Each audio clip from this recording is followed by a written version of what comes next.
ಆಗಲ್ಲ. ಕಿತ್ತಾಡ್ಕೊಳ್ಳೋದು, ಒಬ್ಬರ ಮೇಲೆ ಒಬ್ಬರು ದೂಷಣೆ ಮಾತುಗಳನ್ನ ಮಾತಾಡುವಂಥದ್ದು, ಅವ್ರಿಂಗೆ ಇವ್ರಿಂಗೆ ಅಂತ ಮಾತನಾಡುವಂಥದ್ದು. ಮತ್ತೆ ಸಭೆಯಲ್ಲಿ ಬಂದ್ಬಿಟ್ಟು ಸಹೋದರರು ಒಂದಾಗಿರುವುದು ಎಷ್ಟೋ ಒಳ್ಳೆಯದು, ಎಷ್ಟೋ ರಮ್ಯವಾದದ್ದು ಅಂತ ಜೋರಾಗಿ ವಾಕ್ಯ ಓದು. ಹಲ್ಲೆಲೂಯಾ. ನಾವು ದೇವ್ರ ಮಕ್ಕಳಾಗಿರುವಂಥ ಪ್ರತಿಯೊಂದೊಂದರಲ್ಲೂ ನಾವೇನಾಗಿರ್ಬೇಕಂತೆ, ಸೂಕ್ಷ್ಮವಾಗಿ ನಡ್ಕೊಳ್ಬೇಕಂತೆ. ಮಕ್ಕಳು ನಡೆಸೋ ವಿಧಾನದಲ್ಲಿ, ಗಂಡ ಹೆಂಡತಿ ಇರುವಂಥ ವಿಧಾನದಲ್ಲಿ, ಸಹೋದರ ಸಹೋದರಿ ಇರುವಂಥ ವಿಧಾನದಲ್ಲಿ ಕರ್ತನ ವಾಕ್ಯ ಹೇಳುತ್ತೆ, ಇನ್ನ ಸಹೋದರನ ಮೇಲೆ ನೀನು ಕೋಪ ಮಾಡ್ಕೊಂಡಿದ್ರೆ ಬಂದು ಕಾಣಿಕೆ ಹಾಕ್ಬೇಡ. ಹಲ್ಲೆಲೂಯಾ. ಹೆಂಗೋ ಒಳ್ಳೇದಾಗೋಯ್ತು, ಕಾಣಿಕೆ ಹಾಕೋದೇ ಇರಲ್ಲ ಅಂತ ಕೆಲವ್ರು ನಗ್ತವ್ರೆ. ಸಹೋದರ ಮೇಲೆ ನೀನು ಕೋಪ ಮಾಡ್ಕೊಂಡಿದ್ರೆ ನಿನ್ ಕಾಣಿಕೆ ನನಗೆ ಬೇಡ ಅಂತ ದೇವ್ರು ಹೇಳ್ತವ್ರೆ. ನನ್ ಕಾಣಿಕೆ ತಗೊಂಬಂದು ನೀನು ಕೊಡ್ಲೇಬೇಡ, ಮೊದಲು ಹೋಗು, ನೀನ್ ಸಹೋದರ ಹತ್ರ ಕ್ಷಮಾಪಣೆ ಕೇಳು, ಆಮೇಲೆ ಬಂದು ಕಾಣಿಕೆ ಹಾಕು ಎಂಬುದಾಗಿ ಕರ್ತನ ವಾಕ್ಯ ಹೇಳುತ್ತೆ. ಹಲ್ಲೆಲೂಯಾ. ನಾವು ಕೆಟ್ಟ ಮಾತಾಡ್ಕೊಂಡು ಬೇಡದಿರುವಂಥ ಮಾತುಗಳೆಲ್ಲ ಮಾತಾಡ್ಕೊಂಡು ಬಂದಿಲ್ಲಿ ಕಾಣಿಕೆ ಹಾಕ್ಬಿಟ್ರೆ ದೇವ್ರು ನನಗೆ ಆಶೀರ್ವಾದ ಮಾಡ್ತಾರೆ ಅಂತ ತಿಳ್ಕೊಳಕ್ಕೆ ಹೋಗ್ಬೇಡ್ರಿ. Hallelujah, hallelujah. ಅದು ಬಿಡ್ರಿ, ಗಂಡ ಹೆಂಡತಿ ವಿಷಯಕ್ಕೆ ಬಂದ್ರೆ, ಗಂಡ ಹೆಂಡತಿ ವಿಷಯ ಮಾತಾಡೋಣ. ಎಲ್ಲ ಒಂದೊಂದ್ಸಾರಿ ನಿಮ್ಮ ಯಜಮಾನ್ರ ಮುಖ ನೋಡ್ರಿ, ನಿಮ್ಮ ಹೆಂಡತಿ ಮುಖ ನೋಡ್ರಿ, ಎಲ್ಲ ಬೇರೆಯವ್ರ ಮುಖ ಅಲ್ಲ ನೋಡ್ರಿ. ಎಲ್ಲ ಒಂದ್ಸಾರಿ ಯಜಮಾನ್ರು ಬಂದಿರೋರು ನೋಡಕ್ಕೆ ಹಿಂದೆ ಮುಂದೆ ತೊಳಿತವ್ರೆ. ಗಂಡ ಹೆಂಡತಿ ಅನ್ನುವವರು ಒಂದೇ ಶರೀರವಾಗಿದ್ದಾರೆ. ನಾನು ಒಂದೇ ಶರೀರವಾಗಿದ್ದೀನಿ ಅನ್ನೋರು ಕೈ ಎತ್ರಿ. ನಾನು ನನ್ನ ಗಂಡ ಒಂದೇ ಶರೀರ. ಹಲ್ಲೆಲೂಯಾ. ಮತ್ತೆ ಯಾಕೆ ಭೇದ ಭಾವ ಮಾಡ್ತೀರಿ? ಒಂದೇ ಶರೀರ. ನಾನು ಮಾತಾಡ್ಬೇಕಾಗಿದ್ದು ಕೀರ್ತನೆ 27, ಬಟ್ ದೇವರಾತ್ಮ ಇರ್ಲಿಕ್ಕೆ ಕೊಂಡೋಗ್ತಾ ಇದ್ದಾರೆ. ನಾವು ಒಂದೇ ಶರೀರ, ಗಂಡ ಹೆಂಡತಿ ಏನಾಗಿದ್ದೇವೆ, ಒಂದೇ ಶರೀರ ಆಗಿದ್ದೇವೆ. ಮತ್ತೆ ಯಾಕೆ ಕಿತ್ತಾಡ್ಕೊಂಡು ಯಾವಾಗ್ಲೂ ಒಬ್ರು ನೋಡಿದ್ರೆ ಒಬ್ರಿಗಾಗಲ್ಲ? ನಿನ್ನ ಶರೀರ ನೀನು ಯಾಕೆ ದ್ವೇಷ ಮಾಡ್ತಾ ಇದೀಯಾ? ನಿನ್ನ ಶರೀರನ ನೀನು ಯಾಕೆ ಅಸಹ್ಯ ಪಡಿಸ್ತಾ ಇದೀಯಾ? ನಿನ್ನ ಶರೀರವನ್ನು ನೀನು ಯಾಕೆ ಅಳ್ಳಗಳಿತಾ ಇದೀಯಾ? ಹಲ್ಲೆಲೂಯಾ. ದೇವ್ರು ಹೇಳಿದ್ದಾರೆ, ದೇವರು ಆದಾಮನ ಸೃಷ್ಟಿ ಮಾಡಿದಾಗ ತಂದೆ ತಾಯಿನ ಸೃಷ್ಟಿ ಮಾಡಿಲ್ಲ, ದೇವ್ರು ಗಂಡ ಹೆಂಡತಿಯಾಗಿ ಸೃಷ್ಟಿ ಮಾಡಿದ್ರು. ಹಲ್ಲೆಲೂಯಾ. ಗಂಡ ಹೆಂಡತಿ ಅಂದ್ಮೇಲೆ ಒಂದು ಐಕ್ಯವಾಗಿರ್ಬೇಕು, ಅನ್ಯೋನ್ಯತೆಯಲ್ಲಿ ಇರಬೇಕು. ಯಾವಾಗ ನೋಡಿದ್ರು ಒಬ್ಬರು ನೋಡಿದ್ರೆ ಒಬ್ರಿಗಾಗಲ್ಲ, ಒಬ್ಬರು ನೋಡಿದ್ರೆ ಒಬ್ರು ಕಿತ್ತಾಡುವಂಥದ್ದು, ದ್ವೇಷ. ಮನೆಯಲ್ಲಿ ನಿಮ್ಮ ನೋಡ್ಕೊಂಡು ನಿಮ್ಮ ಮಕ್ಕಳು ಅದೇ ರೀತಿಯಾಗಿ ಬೆಳೀತಾರೆ. ಹೆಂಡತಿನ ಬೇರೆಯವ್ರ ಮುಂದೆ ಬಿಟ್ಕೊಟ್ಬಿಡೋದು, ಗಂಡನನ್ನ ಬೇರೆಯವ್ರ ಮುಂದೆ ಬಿಟ್ಕೊಟ್ಬಿಡೋದು. ಹಲ್ಲೆಲೂಯಾ. ಯಾವತ್ತಿಗೂ ನಾವು ಆ ರೀತಿ ಮಾಡಬಾರ್ದು. ನಿನ್ ಗಂಡನನ್ನ ಬೇರೆಯವ್ರ ಮುಂದೆ ನೀನೇನ್ ಮಾಡಬಾರ್ದು, ಬಿಟ್ಕೊಡ್ಬಾರ್ದು. ಅದು ನಿನ್ ಶರೀರ. ಅದು ನಿನ್ ಗಂಡನ ನೀನ್ ಬೇರೆಯವ್ರ ಮುಂದೆ ಬಿಟ್ಕೊಟ್ಬಿಟ್ರೆ ಅದು ನಿನ್ಗೆ ಅಸಹ್ಯ, ನಿನ್ಗೆ ಅದು ಸರಿ ತೋಚಲ್ಲ ಅದು. ಹಲ್ಲೆಲೂಯಾ. ಕೆಲವೊಬ್ರು ದೇವ್ರ ಮಕ್ಳ ಹತ್ರ ಹೇಳ್ತಾರೆ ಪ್ರಾರ್ಥನೆ ಮಾಡಿ, ಅದು ಬೇರೆ ತರ. ಪ್ರಾರ್ಥನೆ ಮಾಡೋದಕ್ಕಾಗಿ ಹೇಳೋದು ಅದು ಬೇರೆ ತರ. ಅದು ಬಿಟ್ಬಿಟ್ಟು ನನ್ನ ಗಂಡ ಆ ತರ, ನನ್ನ ಗಂಡ ಈ ತರ, ನನ್ನ ಗಂಡ ಸರಿ ಇಲ್ಲ, ಹಂಗ್ ಮಾಡ್ತಾನೆ ಹಿಂಗ್ ಮಾಡ್ತಾನೆ. ಹಲ್ಲೆಲೂಯಾ. ನೆಕ್ಸ್ಟ್ ಅವ್ರು ನಿನ್ನ ಗಂಡನ ನೋಡ್ಬೇಕಾದ್ರೆ ಯಾವ ರೀತಿಯಾಗಿ ನೋಡ್ತಾರೆ? ಅಯ್ಯೋ ನಾ ಹೆಂಡ್ತಿನ ಸಾಕಕ್ಕೆ ಹೋಗ್ತೇ ಇಲ್ಲ, ಇಲ್ಲಿ ಬಂದು ಮಾತಾಡ್ತಾನೆ. ಹೌದಾ ಇಲ್ವಾ? ಹಲ್ಲೆಲೂಯಾ. ಗಂಡಂದಿರೋ ಅಷ್ಟೇ, ಹೆಂಡತಿದಿರ್ನ ಎಲ್ಲವನ್ನು ಬಿಟ್ಟು ನಾನು ನಂಬ್ಕೊಂಡು ಬಂದಿರ್ತಾರೆ. ಹೌದ್ ತಾನೆ? ತಂದೆ ತಾಯಿನ ಬಿಟ್ಟು ಪ್ರತಿ ಬಂಧು ಬಳಗ ಎಲ್ಲವನ್ನು ಬಿಟ್ಕೊಂಡು ನಿನ್ನನ್ನ ನಂಬಿಕೊಂಡು ಬಂದಿರ್ತಾರೆ. ಆ ನಂಬಿಕೊಂಡು ಬಂದಿರುವಂತ ಹೆಂಡತಿ ನಾವೇನ್ ಮಾಡ್ತೀವಿ? ಬಾಯಿಗೆ ಬಂದಂಗೆ ಬೈಯೋದು, ಬಂದ್ ನಮ್ಮ ಮನೇಲಿ ಬಿಟ್ಟಿ ಬಿದ್ದಿದ್ಯಾ ಅಂತ ಹೇಳೋದು. ಯಾಕೆ ಅವ್ರ ಅಪ್ಪ ಅಮ್ಮ ಊಟ ಆಗ್ತಾ ಇರ್ಲಿಲ್ವಾ? ಹೇಳ್ಬೇಕು ಬ್ರದರ್ಸ್ ಎಲ್ಲ, ಅವ್ರ ಅಪ್ಪ ಅಮ್ಮ ಊಟ ಆಗ್ತಾ ಇರ್ಲಿಲ್ವಾ? ಅವ್ರ ಅಪ್ಪ ಅಮ್ಮ ನೋಡ್ಕೊಳ್ತಾ ಇರ್ಲಿಲ್ವಾ? ಕಷ್ಟವಾಗಿತ್ತ ಅವ್ರಿಗೆ? ಭಾರವಾಗಿದ್ರೆ ಏನಾದ್ರು ಅವ್ರಿಗೆ? ಯಾರಿಗೂ ಭಾರ ಇರಲ್ಲ. ಇದು ಮದುವೆ ಅನ್ನೋದೊಂದು ಕಾರ್ಯ ಮಾಡ್ಲೇಬೇಕು ಎಂಬುದಾಗಿ ಹೇಳಿ ತಗೊಂಡ್ ಬಂದು ನೀನ್ ಮದುವೆ ಮಾಡಿದ್ದು. ಬಿಟ್ಟಿಗೆ ಬಿದ್ದಿದ್ಯಾ, ತಿನ್ನಕ್ ಗತಿ ಇಲ್ದಂಗ್ ಬಂದಿದ್ಯಾ? ಕಳಿಸಿದ ಅವ್ರ ಅಪ್ಪ ಅಮ್ಮ ಚೆನ್ನಾಗಿ ನೋಡ್ಕೊಳ್ತಾರೆ. ಯಾವತ್ತಿಗೂ ನಮ್ಮ ಹೆಂಡತಿ ನಾವೇನ್ ಮಾಡಬಾರ್ದು, ಬಿಟ್ಕೊಡ್ಬಾರ್ದು. Hallelujah, hallelujah. ತಿಮ್ಮಮ್ಮ ಸಿಸ್ಟರ್ ಯಜಮಾನ್ರೆ ಮುಖ ಎತ್ತಿ ನೋಡ್ತಾ ಇರೋದು, ಯಾರು ಮುಖ ನೋಡ್ತಾ ಇಲ್ಲ. ತಿಮ್ಮಮ್ಮ ಸಿಸ್ಟರ್ ಯಜಮಾನ್ರು ಒಬ್ರೆ ಕಳ ಅಂತ ನೋಡ್ತಾ ಇರೋದು. ಹಲ್ಲೆಲೂಯಾ. ನಾವೆಲ್ಲರ ಆ ರೀತಿ ಮಾಡ್ತಾ ಇದ್ವಿ. ಇವತ್ತು ಮನ ತಿರುಗ್ಬೇಕು ನಾವು ದೇವ್ರ ಮಕ್ಕಳು. ಮನೇಲಿ ನೀನು ಯಾವಾಗ್ಲೂ ಕಿತ್ತಾಡ್ಕೊಂಡು ಯಾವಾಗ್ಲೂ ದ್ವೇಷ ಮಾಡ್ಕೊಂಡಿದ್ರೆ ನಿನ್ನ ಮಕ್ಕಳು ಅದೇ ತರ ನೋಡ್ಕೊಂಡು ಬೆಳೀತಾರೆ. ನಿನ್ನ ಮಕ್ಕಳು ಅದೇ ದಾರಿಲಿ ಬರ್ತಾರೆ. ಈ ಮಕ್ಳು, ಈಗಿನ ಮಕ್ಳು ಹೆಂಗ್ ಗೊತ್ತಾ? ಈಗಿನ ಮಕ್ಳು ತುಂಬಾ ಫಾಸ್ಟ್. ಏನ ನೋಡ್ತಾರೆ ಅದನ್ನ ಕಳೀತಾರೆ ಮಕ್ಳು. ನೀನ್ ಸುಳ್ಳು ಹೇಳ್ತಾ ಇದ್ರೆ ನಿನ್ ಮಕ್ಳು ಸುಳ್ಳು ಹೇಳ್ಕೊಂಡ್ ಬೆಳೀತಾರೆ. ನೀನ್ ಜಗಳ 3 ಹೊತ್ತು ಜಗಳ ಮಾಡ್ತಾ ಇದ್ರೆ ನಿನ್ ಮಕ್ಳು 3 ಹೊತ್ತು ಜಗಳ ಮಾಡ್ಕೊಂಡ್ ಬೆಳೀತಾರೆ. ಹಲ್ಲೆಲೂಯಾ. ಈಗ ನಮ್ ಚಿಕ್ಕ ಮಕ್ಳು, ಈ ಏಜ್ ಮಕ್ಕಳೆಲ್ಲ ಇದಾರಲ್ಲ, ಇವ್ರನ್ನೆಲ್ಲ ನಾವು ಹುಷಾರಾಗಿ ನೋಡ್ಕೋಬೇಕು. ಈ ಏಜ್, ಟೀನ್ ಏಜ್ ಅಲ್ಲಿ ನಾವೇನ್ ಮಾಡ್ಬೇಕು? ಹುಷಾರಾಗಿ ನೋಡ್ಬೇಕು. ಈ ಏಜ್ ಅಲ್ಲಿ ನಾವ್ ಯಾವ ರೀತಿ ಬೆಳೆಸ್ಕೊಂಡು ಹೋಗ್ತೀವೋ ಯವ್ವನ ಕಾಲದಲ್ಲಿ ಮಕ್ಳು ಆ ರೀತಿ ಬೆಳ್ಕೊ ಬರ್ತಾರೆ. ನಾವು ಚಿಕ್ಕ ಮಕ್ಳು ಬಿಟ್ಬಿಡೋಣ, ಅಯ್ಯೋ ಬಿಡು ಚಿಕ್ಕ ಮಗು ಅಲ್ಲ, ಓಡಾಡ್ತಾನೆ ಆಟ ಆಡ್ತಾನೆ, ಈಗ್ಲಿಂದ ನಿಂಗೆ ಕಂಟ್ರೋಲ್ ಮಾಡಿದ್ರೆ ನೆಕ್ಸ್ಟ್ ಯವ್ವನಸ್ಥನಾಗಿದ್ದಾಗ ಅವನ ಎದ್ದ ಆಚೆ ಹೋಗಲ್ಲ. ಹಲ್ಲೆಲೂಯಾ. ಈಗ್ಲಿಂದಾನೆ ದೇವ್ರ ವಾಕ್ಯ ಹೊಡಿಬೇಕು, ಕಲಿಸ್ಬೇಕು. ತಿದ್ದಬೇಕು ಅವ್ರನ್ನ. ಈ ಏಜಲ್ಲಿ ನೀನು ತಿದ್ದಿದ್ರೇನೆ ಅವ್ನು ಮುಂದೆ ನಿನಗೆ ವಿಧೇಯರಾಗಿ ನಡ್ಕೊಳ್ಳೋದು. ನಾವೇನು ಮಾಡ್ಬಿಡ್ತೀವಿ, ಬಿಟ್ಬಿಡ್ತೀವಿ. ಹೆಂಗಾದ್ರೂ ಹೋಗು, ಏನಾದ್ರೂ ಮಾಡ್ಕೊ, ಹೆಂಗಾದ್ರೂ ಇರು. ಹಾಲೆಲೂಯಾ. ಅದು ನಿನಗೊಂದಿನ ಏನಾಗುತ್ತೆ, ತುಂಬ ನಿನಗೆ ತೊಂದರೆ ಕೊಡುವಂಥದ್ದಾಗಿದೆ. ಮಕ್ಕಳನ್ನ ಸರಿ ದಾರಿಯಲ್ಲಿ ನಡೆಸಬೇಕು. ಅದಕ್ಕಿಂತ ಮುಂಚಿತವಾಗಿ ಗಂಡ ಹೆಂಡತಿ ಕರೆಕ್ಟಾಗಿ ನಡ್ಕೋಬೇಕು. ಕುಟುಂಬದ ಪ್ರಾರ್ಥನೆ ಮಾಡಲ್ಲ ಮನೆಯಲ್ಲಿ, ನೀವೇ ಪ್ರಾರ್ಥನೆ ಮಾಡಲ್ಲ ಮನೇಲಿ, ಮಕ್ಕಳು ಪ್ರಾರ್ಥನೆ ಮಾಡಲ್ಲ. ಗಂಡ ಹೆಂಡತಿನ ಒಬ್ರಿಗೊಬ್ರು ಕೋಪ ಮಾಡ್ಕೊಂಡ್ರೆ ಮಾತಾಡಲ್ಲ. ಮಕ್ಕಳು ಹಂಗೆ ಮಾಡ್ತಾರೆ, ಅಬ್ಸರ್ವ್ ಮಾಡಿ. ಗಂಡ ಎಷ್ಟು ಕೋಪ ಮಾಡ್ಕೊಳ್ತಾರೋ ಮಗ ಎರಡರಷ್ಟು ಕೋಪ ಮಾಡ್ಕೊಳ್ತಾರೆ. ನೀನು ಬಿತ್ತಾ ಇದೆಯಾ, ಮಕ್ಕಳು ಕುಯ್ತಾರೆ. ನಿನ್ ದ್ವೇಷ ಬಿತ್ತಾ ಇದೆ, ನಿನ್ ಮಕ್ಕಳು ದ್ವೇಷನ ಕುಯ್ತಾರೆ. ನಿನ್ ಕೋಪನ ಬಿತ್ತಾ ಇದೆ, ನಿನ್ ಮಕ್ಕಳು ಕೋಪನ ಕುಯ್ತಾರೆ. ಹಾಲೆಲೂಯಾ. ನೀನ್ ಯಾವಾಗ್ಲೂ ಜಗಳ ಮಾಡ್ತಾ ಇರ್ತೀಯ, ನಾಳೆ ನಿನ್ ಮಕ್ಕಳು ಹಂಗೆ ಮಾಡ್ತಾರೆ. ನೀನ್ ಯಾವಾಗ್ಲೂ ಕೆಟ್ಟ ಮಾತು ಮಾತಾಡ್ತೀಯ, ನಿನ್ ಮಕ್ಕಳು ಕೆಟ್ಟ ಮಾತು ಮಾತಾಡ್ತಾರೆ. ಅನ್ಕೋಬಿಡ್ತೀರಿ ನನ್ನ ಮಕ್ಕಳು ಗೊತ್ತಾಗಲ್ಲ, ನೋಡಲ್ಲ. ಮಕ್ಕಳು ಮೈಂಡ್ ತುಂಬಾ ಶಾರ್ಪು, ಪ್ರತಿಯೊಂದನ್ನು ನೋಡ್ತಾ ಇರ್ತಾರೆ, ಪ್ರತಿಯೊಂದು ಗಮನಿಸ್ತಾ ಇರ್ತಾರೆ. ಒಂದು ಮಾತಿನ ಹೋಗೇ ಬಾರೆ ಅಂತ ಕಳ್ಸೋ ಮಕ್ಕಳು ಅದನ್ನೇ ಕಲಿತಾರೆ. ಹೌದಾನೆ? ಹೋಗೋ ಬಾರ ಅಂತ ಕಳ್ಸೋ ಮಕ್ಕಳು ಅದನ್ನೇ ಕಲಿತಾರೆ. ಬನ್ನಿ ಹೋಗಿ ಅಂತ ಕಳ್ಸೋ ಮಕ್ಕಳು ಅದನ್ನೇ ಕಲಿತಾರೆ. ಮೊದಲು ಆ ರೀತಿ ಕಲಿಸ್ಬೇಕಂದ್ರೆ ಮನೆಯಲ್ಲಿ ಗಂಡ ಹೆಂಡತಿ ಸರಿ ಹೋಗ್ಬೇಕು. ಹಾಲೆಲೂಯಾ. ಹಂಗಿದ್ರೆ ಫಸ್ಟಮ್ಮ ಹೆಂಡತಿನ ಹೋಗೇ ಬಾರೆ ಅನ್ನೋದು ತಪ್ಪ? ಹೋಗೇ ಬಾರೆ ಅನ್ನೋದು ತಪ್ಪಿಲ್ಲ. ಎಲ್ರ ಮುಂದೆ ಹೋಗೆಲ್ಲೇ ಬಾರೆಲೆ ಅಂದ್ರೆ ಹೆಂಗಿರುತ್ತೆ? ನೀನನ್ನು ಬಂದ್ಬಿಟ್ಟೆ ಹೋಗೋಲ್ಲೇ ಅಂದ್ರೆ ಹೆಂಗಿರುತ್ತೆ ನಿಮ್ಗೆ? ಹಂಗೆ ಅಲ್ವಾ ಹೆಂಡತಿ ಕೂಡ? Hallelujah, hallelujah. ನನ್ನ ಯಜಮಾನ ನಾನು ಒಂದು ದಿನ ಕೂಡ ಹೋಗಿ ಅಂತ ಅಂದಿಲ್ಲ. ಮದುವೆಯಾಗಿ 14 ವರ್ಷ ಆಯ್ತು.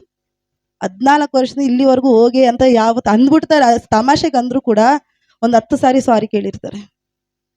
ಕ್ಷಮಿಸ್ಬಿಡು ಸಾರಿ ಸಾರಿ ಅಂತ ತಮಾಷೆಗೆ ಅಂದಿದ್ದು. ನನ್ಗೆ ಹರ್ಟ್ ಆಗಲ್ಲ. ಒಂದೊಂದ್ಸಲ ನಾನು ಹೇಳ್ಬಿಟ್ಟು ನನಗೆ ಹರ್ಟ್ ಆಯ್ತು ಅಂತ ಹೇಳ್ಬಿಟ್ಟು 10 ಸಾರಿ ಅಲ್ಲ, ನೈಟ್ ಮಲ್ಕೋಬೇಕು ಒಂದು ಹೊತ್ತಲ್ಲಿ ಎಬ್ಬಿಸ್ಬಿಟ್ಟು ಹೋಗಿ ಅಂದ್ಬಿಟ್ಟೆ ಸಾರಿ ಅಂತಾರೆ. ಹಾಲೆಲೂಯಾ. ಇವತ್ತು ನನ್ನ ಯಜಮಾನ್ರ ಹೋಗು ಬಾ ಅಂತ ಕರೆದಿಲ್ಲ, ಹೇಳಿಬೇಕಾದ್ರೆ ಹೋಗಿ ಬನ್ನಿ. ನಮ್ಮ ಮಕ್ಕಳು ಅಷ್ಟೇ, ಇಲ್ಲಿವರೆಗೂ ನೋಡ್ತಾ ಇರ್ತಾರೆ. ರಾಬರ್ಟ್ ಬ್ರದರ್ ಕೆಲವೊಬ್ರು ನೋಡ್ತಾ ಇರ್ತಾರೆ. ಯಾರನ್ನೇ ಆಗ್ಲಿ ಹೋಗು ಬಾ ತಗೊಳ್ಳೆ ಒಂದು ದಿನ ಕೂಡ ನನ್ನ ಮಕ್ಳು ಅಂದಿಲ್ಲ. ಹೆಚ್ಚಿಸ್ಕೊಳಕ್ ಕೇಳ್ತಾರೆ, ಯಾಕಂದ್ರೆ ನಾವು ಆ ರೀತಿ ಬೆಳೆಸ್ಕೊಂಬಂದ ಮಕ್ಕಳನ್ನ. ಯಾರನ್ನೇ ಆಗ್ಲಿ ಹೋಗಿ ಬನ್ನಿ ಅಂತಾರೆ. ಅವರಿಬ್ಬರು ಮಾತಾಡ್ಕೋಬೇಕಾದ್ರು ಅಷ್ಟೇ, ಅಕ್ಕ ತಮ್ಮ ಮಾತಾಡ್ಕೋಬೇಕಾದ್ರು ಅಕ್ಕ ತಗೊಳ್ಳಿ, ಅಕ್ಕ ಕೊಡಿ, ಅಕ್ಕ ತೇಜಸ್ ತಗೊಳ್ಳಿ, ತೇಜಸ್ ಕೊಡಿ, ತೇಜಸ್ ಇದೇ ತರ ಮಾತಾಡೋದು. ಅಡಿಪಾಯ ಯಾವ ರೀತಿಯಲ್ಲಿ ಆಗ್ತೀಯೋ ಮಕ್ಕಳು ಆ ರೀತಿಯಾಗಿ ಬೆಳ್ಕೊಂಡು ಹೋಗ್ತಾನೆ. Hallelujah, hallelujah, hallelujah. ಯಾಕಂದ್ರೆ ಸಂಡೇ ಕ್ಲಾಸ್ ನಾನು ಮಕ್ಕಳನ್ನ ಅಬ್ಸರ್ವ್ ಮಾಡ್ತಾ ಇರ್ತೀನಿ, ಕೇಳ್ತಾ ಇರ್ತೀನಿ. ಮಕ್ಕಳು ತುಂಬಾ ಬಾಯಿಲಿ ತುಂಬಾ ಕೆಟ್ಟದಾಗಿ ಮಾತಾಡ್ತಾರೆ. ಅದಕ್ಕೋಸ್ಕರ ನಾನು ಹೇಳ್ತಾ ಇದ್ದೀನಿ, ಕೆಟ್ಟ ಮಾತು ಮಾತಾಡಿದ್ರೆ ಬಾಯಿ ಮೇಲೆ ಒಂದಾಕು. ಅದಕ್ಕೆಲ್ಲ ನಾವು ಹೊಡಿಯಲ್ಲ, ಬೇರೆ ವಿಷಯಕ್ಕೆಲ್ಲ ಹೊಡಿತೀವಿ, ಬಿಟ್ಬಿಡ್ತೇವೆ ಫ್ರೀಯಾಗಿ. ಹಾಲೆಲೂಯಾ. ಮಕ್ಕಳನ್ನ ಇವಾಗ್ಲಿಂದ ನೀನು ಯಾವ ರೀತಿಯಾಗಿ ಬೆಳೆಸ್ತೀಯೋ ಅದೇ ತರ ನೀವೇನ್ ಮಾಡ್ಬೇಕು, ಮುಂದೆ ನಿನ್ ಮಕ್ಕಳು ಬೆಳ್ಕೊಂಡು ಹೋಗ್ತಾರೆ. ನಿನ್ ಮಕ್ಕಳನ್ನ ಇವಾಗ್ಲೇ ಫ್ರೀ ಬಿಟ್ಬಿಟ್ರೆ ಫ್ರೀಯಾಗಿ ಗಾಳಿಪಟ ಹಾರ್ಕೊಂಡು ಹೋದಂಗೆ ಹಾರ್ಕೊಂಡು ಹೋಗ್ತಾರೆ. ಹಾಲೆಲೂಯಾ. ಇವಾಗ್ಲಿಂದ ಮಕ್ಕಳನ್ನ ಕಂಟ್ರೋಲ್ ಮಾಡು. ಯಾವ ವಿಷಯದಲ್ಲಿ ಕಂಟ್ರೋಲ್ ಮಾಡ್ಬೇಕು ಆ ವಿಷಯದಲ್ಲಿ ಕಂಟ್ರೋಲ್ ಮಾಡ್ರಿ. ದೇವ್ರ ವಾಕ್ಯದಲ್ಲಿ ಬೆಳೆಸ್ರಿ, ದೇವ್ರ ಅನ್ಯೋನ್ಯತೆಯಲ್ಲಿ ಬೆಳೆಸ್ರಿ.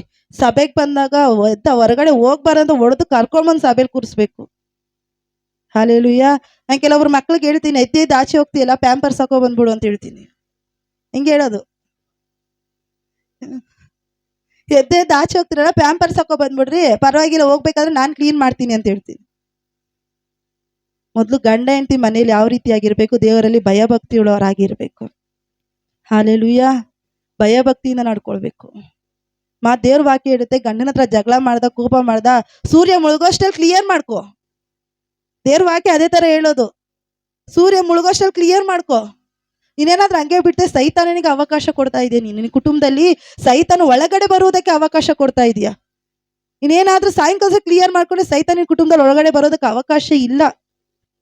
ಗಂಡ ಮಾತಾಡ್ತಾ ಇರ್ಬೇಕಾದ್ರೆ ಹೆಂಡತಿ ಮೌನ ಆಗ್ಬೇಕು, ಹೆಂಡತಿ ಮಾತಾಡ್ತಾ ಇರೋ ಕೆಲವೊಂದ್ಸಲ ಗಂಡನೂ ಮೌನ ಆಗ್ಬೇಕು.